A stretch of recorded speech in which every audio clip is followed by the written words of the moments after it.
I found a camera in the woods. What was on it still haunts me. I didn't scream when I saw the last picture on the camera. I couldn't. My mouth opened, but no sound came out. On the tiny screen, lit up blue in the dark woods, there were 4 tents. Mia's blue one, Jordan's green one, Ava's little orange one, and mine with the duct tape on the corner. The photo was taken from the trees behind our camp, like someone was hiding there. The time stamp said 2:17 a.m. In the picture, all our tent doors were closed. The fire was ash. And then I tapped one more time. A new picture. My tent again, closer this time. The zipper was open just an inch, like a smile. Another tap. The inside of my tent. My sleeping bag. Asleep, my mouth a little open, my arm outside the blanket. I felt cold all at once, even though the night was warm. The camera shook in my hands. Then the screen flashed, like it had taken a photo on its own, and the preview showed something that made my skin crawl. The back of my head, right then, right now, with the light of the camera screen glowing on my ear. It was like someone was standing behind me, taking a picture of me, while I held the camera. I didn't turn around. Not yet. My heart said run, but my legs felt stuck. I could hear the river, and I could hear the leaves, and I could hear Mia whisper, "Ethan, what is it?" Her hand touched my elbow. The camera screen went dark. I still didn't turn. That's where I should tell you how all this started, before I found the camera in the dirt, before the pictures, before the things that still make it hard for me to sleep with the lights off. It was a warm August morning when we drove into upstate New York. The sky was soft and pale and the trees were thick and green like a wall. My mom had packed too many snacks. My little brother Caleb tried to eat all the gummy bears before we even passed the last gas station. I told him we were going to see a waterfall, and we were going to learn how to set up a real campsite, and he said he wanted to see a raccoon. He kept saying, "Racky, Racky," and we all laughed.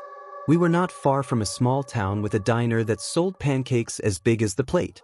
The lady at the counter asked where we were from, and we told her we drove up from Pennsylvania for the weekend. "Watch your step in those woods," she said. "Folks get turned around easy." She smiled, but it was the kind of smile that has a shadow hiding behind it. She told us there used to be a hiking club that came every fall, same weekend, same ridge. Then she said one year they didn't come back, and the sheriff said it was a storm and a wrong turn, but people in town didn't walk that ridge much after. We said thanks and carried our pancakes out to the car. We told each other the lady was just trying to scare tourists, like a Halloween story in summer. Jordan did a goofy ghost voice to make us laugh. Ava rolled her eyes and said, "Nothing scary ever happens where there are pancakes." We took the 2-lane highway until it became a thin road that turned into a dirt path with dips full of last night's rain. We parked where the map said the trail starts. The sign was old, and someone had scratched letters into it. "Keep left." Another arrow pointed right and said wrong way. Caleb asked why someone would put that there. "Probably a prank," I said. But the letters were deep, like they were carved slow. We hiked with our backpacks bouncing. The air smelled like pine and wet leaves and mud. Little bugs made thin clouds in the sunlight. We saw a chipmunk, and Caleb whispered, "Racky," again, which made us laugh. The trail rose and fell like a wave. Around noon we reached a spot by the river where the water was smooth and cold. We took off our shoes and put our feet in. The cold bit our skin, but it felt good. That's when I saw it.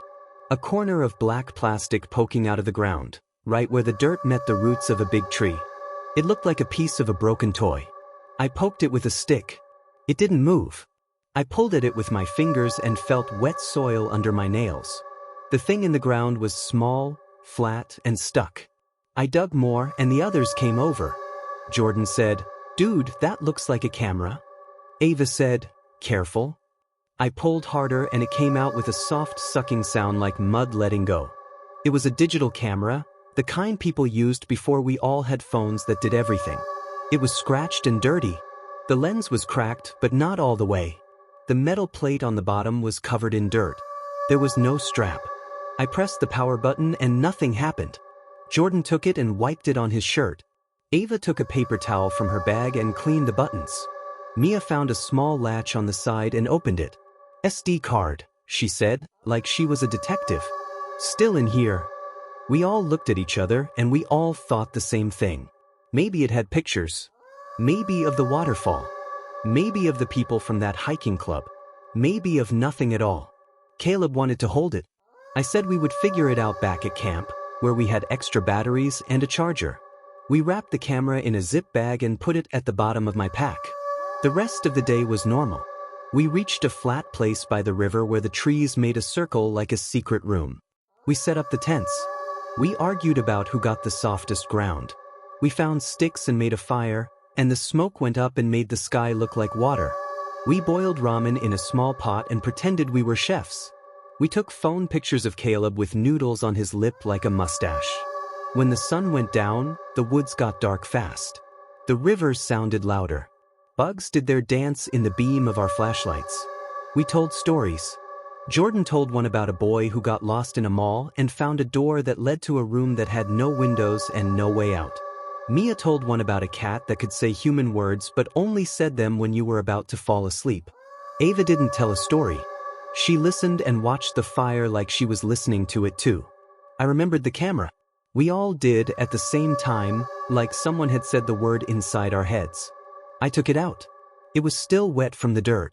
I had brought a small battery pack for my flashlight, and it had an adapter. If I said I knew exactly what I was doing, I would be lying. I just tried things. I connected the cable. I pressed the button again. A light flickered on. The screen glowed. It worked. For a while, the pictures were normal. Tree trunks, boots on a rock, a hand holding a coffee cup, a dog with a red collar. The dog was in a few pictures. A small tent by a river that looked like our river. A campfire with faces around it, but the faces were turned, so you couldn't see them clearly. A pair of hands holding a map that had a red circle where the trail bent. The timestamps were from 2012. Caleb said, "That was the year I was born." He looked proud, like the pictures were his too. Then there was a gap. The time jumped from afternoon to night, 10:54 p.m. A picture of the campfire as a lump of red dots, like eyes in the ash. Another picture of a tree with bark that looked like a face. A picture of the river reflecting the moon in broken pieces. Then the angles changed. The next few pictures were taken from far back, behind bushes. The tents were dots in a dark patch. It was like the camera was hiding and peeking. We sat closer together. We didn't talk much. I tapped to the next picture and felt a small ache in my stomach I can't explain. The tents were bigger. I could see the zipper lines. There were no people in the pictures. We were looking at a night from a long time ago, and yet it felt like a night that was still happening somewhere. The last few pictures were the worst. A close-up of a tent door halfway open. A hand near the zipper, a hand with dirt under the nails, but the fingers were smooth and clean like they had been washed. Another picture from just inside the tent, pointed at a sleeping bag with someone in it. You could see the shape of a nose and an ear, and hair pushed against the pillow. The flash made white dots in the eyes even though the eyes were closed. Another picture of another tent. Another sleeping person. Another and another. All the people were asleep. Whoever took the photos went tent to tent. Quiet, slow, patient.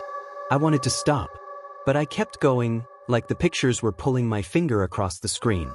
"Who are they?" Ava whispered. No one answered. I got to the very last picture. It was different. It wasn't from 2012. The timestamp was blank.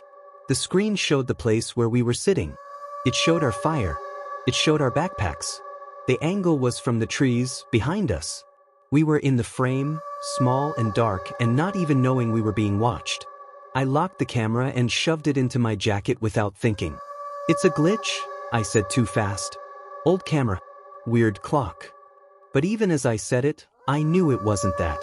The battery icon said 1%. The river sounded like it had gotten closer. We tried to laugh. We tried to make jokes again. Caleb yawned and asked if we could roast one more marshmallow. We did. We burned it, and he ate it anyway and said it was perfect. We brushed our teeth by the river with a flashlight between our knees. The dark felt heavier than before. We got into our tents.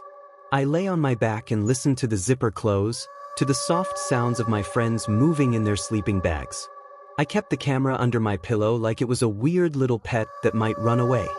I told myself if I held it, Nothing else could hold me. That makes no sense, but it felt right then. I didn't sleep much. Every time my eyes closed, I saw the flash in the pictures, and the way the sleeping faces looked like masks. I must have fallen asleep for a few minutes because I woke up to a sound that was not the river and not the wind. It was the soft click a camera makes when the lens adjusts, and it was outside my tent. I sat up so fast my head hit the top. I waited. The sound came again, a tiny mechanical breath. I unzipped my tent 1 inch. I saw nothing. Just trees and dark and the faint glow of embers. I told myself it was the old camera under my pillow, maybe turning on by itself. I looked. The screen was black. The battery was dead. I could have woken everyone up. Almost did. But I told myself it was a raccoon. I told myself it was a branch that fell. I told myself a lot of things you tell yourself when you don't want to be scared anymore. Morning came like it always does. The light was thin and blue and kind. The fear felt small in the day. We made oatmeal and said the camera was old and we were tired and we let the pictures make tricks in our heads. We packed day bags and set out to see the waterfall. The trail to the falls was longer than we thought. We walked past 3 carved arrows on trees, all pointing left. We joked there must be a tree artist who hated right turns. We crossed a small bridge with loose boards. We heard a woodpecker and laughed because it sounded like a typing sound. I felt better with the sun warming my shoulders. Still, every now and then I checked behind us and saw only trees. When we reached the waterfall, it felt like the world was clapping. Water crashed down into a pool, and mist made rainbows in the air. We took pictures with our phones. Caleb threw a pebble and shouted when the splash kissed his shoes. We stayed for a long time, and the roar of the falls made it easy to forget everything else. On our way back, we saw a bare spot in the dirt just off the trail, like something had been moved. There were small holes in a neat row. Ava said, "Looks like where someone put stakes in the ground." Jordan said, "Like for a tent." The holes were fresh.